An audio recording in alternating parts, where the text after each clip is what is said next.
చాలాసార్లు చెప్పాను, టీవీ ముందు కూర్చోబెట్టేసి ఫోన్ ఇచ్చేసి వదిలేయడం కాదు. వాళ్ళు ఏం చూస్తున్నారో కొంచెం అబ్జర్వ్ చేసుకోవాలి కదా, వాళ్ళు ఏం నేర్చుకుంటున్నారో అబ్జర్వ్ చేయాలి కదా. ఏదైనా సంఘటన జరిగినప్పుడు మాత్రం అందరూ బాధపడిపోతారు, అందరూ ఖండించేస్తారు, అందరూ తప్పైపోయింది అంటారు. ఏం చేస్తున్నాయి ప్రభుత్వాలు మరి అలాంటి అశ్లీల సంబంధమైన కంటెంట్ వదిలేస్తుంటే, అలాంటి రక్తపాతం సమాజంలోకి వదిలేస్తుంటే, దానికి కూడా సర్టిఫికెట్లు ఇచ్చేసి సెన్సార్ ఏం కట్ చేయకుండా సమాజంలోకి వదిలేస్తుంటే వాళ్ళు చూసి ఎంత భ్రష్టు పట్టిపోతారు, ఎంత ప్రభావం వాళ్ళ మీద పడుతుంది ఆ పసి వయస్సులో. దీనికి పరిష్కారం ఒకటే, అలాంటి చెత్త సమాజంలోకి రాకుండా అడ్డుకట్టలు వెయ్యాలి. వదిలేసేసి ఇది జరిగిందని బాధపడితే ఉపయోగం ఏముంది? ఏదో సిగరెట్ పెట్టి మీద సిగరెట్ కాల్చడం ఆరోగ్యానికి హానికరం అని రాసినట్టు ఉంటుంది.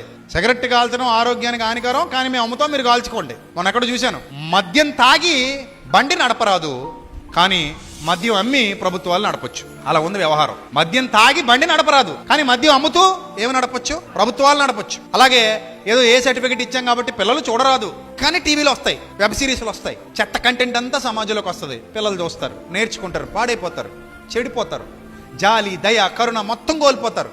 చంపడానికి కూడా వెనకాడని దౌర్భాగ్యపు స్థితిలో పడిపోతారు. తల్లిదండ్రులది తప్పుంది, దాన్ని వదిలేస్తున్న మీడియా తప్పుంది, దాన్ని వదిలేస్తున్నటువంటి ఈ ప్రభుత్వాలది తప్పుంది. పట్టించుకోకుండా ఉంటే మన రేపొద్దున మన పిల్లల పరిస్థితి కూడా అలాగే ఉంటుంది. జాగ్రత్త. ఏం తింటున్నారో చూసుకోండి, ఏం వింటున్నారో చూసుకోండి.